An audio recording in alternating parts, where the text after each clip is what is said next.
मुंबई और उपनगरों की ताजा जानकारी। सीएसटी से लेकर अंबरनाथ बदलापुर तक, चर्चगेट से लेकर वसई विरार तक, मस्जिद बंदर से लेकर वाशी पनवेल तक। जानिए आज राजनीति ने ली कौन सी करवट, राज्य की विधानसभा में किस मुद्दे पर हुई बहस या कौन सा कानून हुआ पारित। राजनीतिक गलियारों की हर खबर। बॉक्स ऑफिस पर किसने मारी बाजी या कौन सी फिल्म लूटी, छोटे पर्दे की भी होगी हर खबर। फिल्मी जगत की सभी खबरें, क्या बोल रहा है स्टॉक मार्केट, कितना शेयर उछाला, किस अंक पर हुआ बंद, ताजा जानकारी। किस पर कसेगा कानूनी शिकंजा या कौन जाएगा सलाखों के पीछे, या किस पर गिरेगी कानूनी गाज। कौन है साजिश का असली मास्टरमाइंड, जानिए क्राइम की खबरों में। क्या किसानों को मिलेगा सही मुआवजा या मिलेगा सही दाम, किसानों के हर मुद्दे पर लड़ेंगे हम। पुणे, कोल्हापुर, सोलापुर या नासिक, औरंगाबाद, नागपुर, चंद्रपुर तक। अब पूरे महाराष्ट्र की खबरें देखिए हर समय आपके साथ और डेली न्यूज पर। नमस्कार, मैं जूली तिवारी हर समय आपके साथ न्यूज चैनल में आप सभी का स्वागत है। तो चलिए नजर डालते हैं आज के कुछ मुख्य समाचार। उल्लासनगर में दिव्यांगों का जोरदार आंदोलन, स्टॉल, घर और मुफ्त सेवाओं की मांग को लेकर प्रहार संगठन का संघर्ष। उल्लासनगर महानगर पालिका के मुख्य द्वार पर आज दिव्यांग नागरिकों ने अपने अधिकारों की मांग को लेकर जोरदार धरना प्रदर्शन किया। यह आंदोलन प्रहार दिव्यांग क्रांति संगठन के नेतृत्व में आयोजित किया गया, जिसमें संगठन के अध्यक्ष एडवोकेट स्वप्निल पाटिल, समाज सेवक शैलेश तिवारी और कई दिव्यांग पदाधिकारी शामिल हुए। आंदोलन का उद्देश्य दिव्यांगों को आजीविका के लिए स्थायी स्टॉल, रहने के लिए घर और विभिन्न मुफ्त सेवाएं उपलब्ध कराना था। प्रदर्शन कर रहे लोगों ने स्पष्ट कहा कि वे सिर्फ सहानुभूति नहीं चाहते, बल्कि उन्हें समाज में सम्मान पूर्वक आत्मनिर्भर जीवन जीने का अधिकार चाहिए।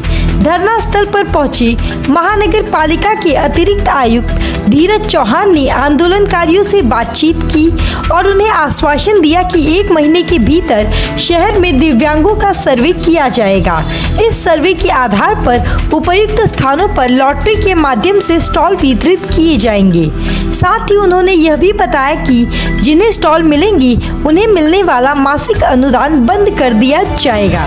यह आंदोलन दिव्यांग समुदाय के आत्मनिर्भर भविष्य की दिशा में एक अहम कदम माना जा रहा है। अब सबकी निगाहें इस बात पर टिकी है कि प्रशासन अपने वादों को कितनी पारदर्शिता और गंभीरता से जमीन पर उतारता है। ॲक्च्युली ही उल्हासनगर महानगरपालिका आहे जिने 20 वर्ष आज दिव्यांगांना स्टॉल दिलेला नाही आहे। आमचं 2016चं GR आहे की आम्हाला रोजगार मिळाला पाहिजे, दिव्यांगांना रोजगार मिळाला पाहिजे, दिव्यांगांना स्वयंरोजगार मिळाला पाहिजे। त्यांना पब्लिक स्थानिक गव्हर्नमेंटचे जिथे जिथे गव्हर्नमेंट ऑफिसेस असतात त्या बाहेर आम्हाला 200 स्क्वेअर फीट जागा, आता पहिला आम्हाला 6x6चं होतं, पण आता 2018चा GR आहे की 200 स्क्वेअर फीट जागा, कारण दिव्यांगाची व्हीलचेअर वगैरे फिरता येत नाही। त्यामुळे आम्हाला आता मीरा भाईंदर पालिकेने 91 स्टॉल दिले। मी ठाणा जिल्हा अध्यक्ष आहे। मीरा भाईंदर पालिकेने 2 वर्षात 91 स्टॉल दिलेले आहेत आणि मी ऐकलं की उल्हासनगर पालिका दिव्यांगांना स्टॉल देत नाही, वरून दिव्यांगांनी स्टॉल लावलेले, त्यांचे स्टॉल उचलून टाकतात निर्दयासारखी। हे कुठपर्यंत अन्याय चालणार आहे? त्याच्यासाठी आता आम्ही ठरवलेलं आहे, प्रहार दिव्यांग क्रांती संस्थेने अख्खा महाराष्ट्रातल्या दिव्यांगांना न्याय मिळालाच पाहिजे। त्याच्यासाठी मी ठाणा जिल्हाध्यक्ष आहे, म्हणून आज आम्ही मीरा भाईंदर पूर्ण झालं तर आता आम्ही उल्हासनगरला आलेलो आहे। इथून सुद्धा माझ्या दिव्यांगांना स्टॉल घेतल्याशिवाय मी इथून हलणार नाहीये। आज यापूर्वी ही आंदोलन झालं होतं, आयुक्त किंवा इतर प्रशासनाने याकडे लक्ष दिलं नाही का? आयुक्त आणि हे आंदोलनाला आम्हाला पत्र देतात, पत्र दिल्याच्या नंतर आम्हाला आश्वासन देतात आणि त्या आश्वासनाच्या नंतर मग ते लोक फाईल मध्ये टाकून ती फाईल दूर काढत आपल्या याच्यामध्ये ऑफिस मध्ये ठेवतात। त्या लोकांना काही पडलेलं नाही। जिथपर्यंत मजबूत नेते फॉलोअप घेत नाहीत तिथपर्यंत अधिकारी जागे होत नाहीत। आणि आता आम्हाला आमच्या भाऊनी सांगितलंय, जागोजागी जागृती निर्माण करा आणि जनजागृती करून लोकांना न्याय मिळवून द्या, तेच आम्ही कर्तव्य करतोय। आज न्याय मिळेल का? आज न्याय मिळाल्याशिवाय आम्ही इथून हलणार नाही। आज माझ्या दिव्यांगांना, उल्हासनगरच्या दिव्यांगांना आयुक्त साहेबांनी कधी तारीख द्यावी की ते कधीपासून स्टॉल देत आहेत, परवाना देत आहेत, आणि जे स्टॉल लागलेले आहेत त्यांना उचलायचं नाही, त्यांना सुद्धा परवाने भेटले पाहिजे.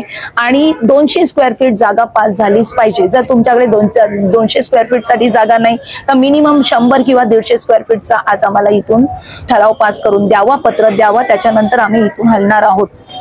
योजना आहे, अनेक योजना आहेत दिव्यांगांच्या. का सरकार हे करत नाही? आज आमचे भाऊ जागोजागी आंदोलन करतायत.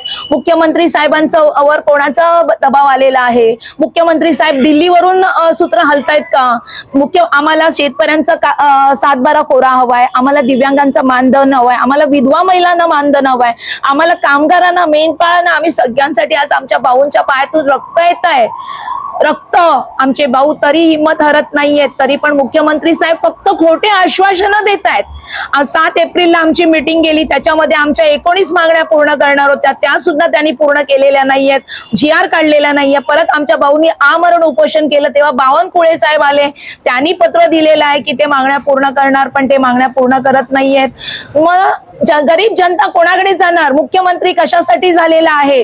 कशासाठी एकजूट होऊन तुम्ही सरकार निर्माण केलेली आहे? गरीबांना न्याय देण्यासाठी की गरीबांचं रक्त पिण्यासाठी? आज गरीब रस्त्यावर उतरलेले आहेत. आमचे भाऊ ओरडून ओरडून सांगतायत की दिव्यांगांना रोजगार द्या, दिव्यांगांना 6,000 मानधन द्या, दिव्यांगांना स्टॉल द्या, शेतकऱ्यांची कर्जमाफी करा.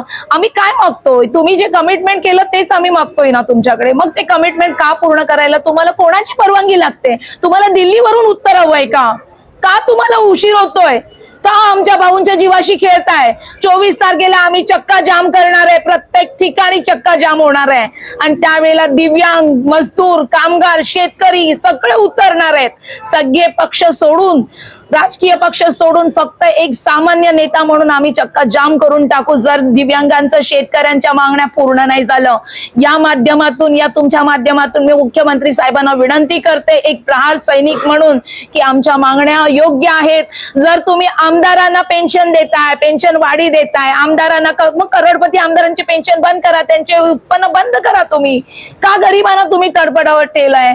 तुम्हाला काय गरज आहे पगाराची मुख्यमंत्री साहेब? उपमुख्यमंत्री काय गरज आहे पगाराची? जर आम्हाला 6,000 देत नाहीये तर तुम्हाला काय गरज आहे 3-3 लाख 2-2 लाख घ्यायची? काय गरज आहे? तुमच्याकडे तर करोडो हप्ते पडलेले आहेत ना.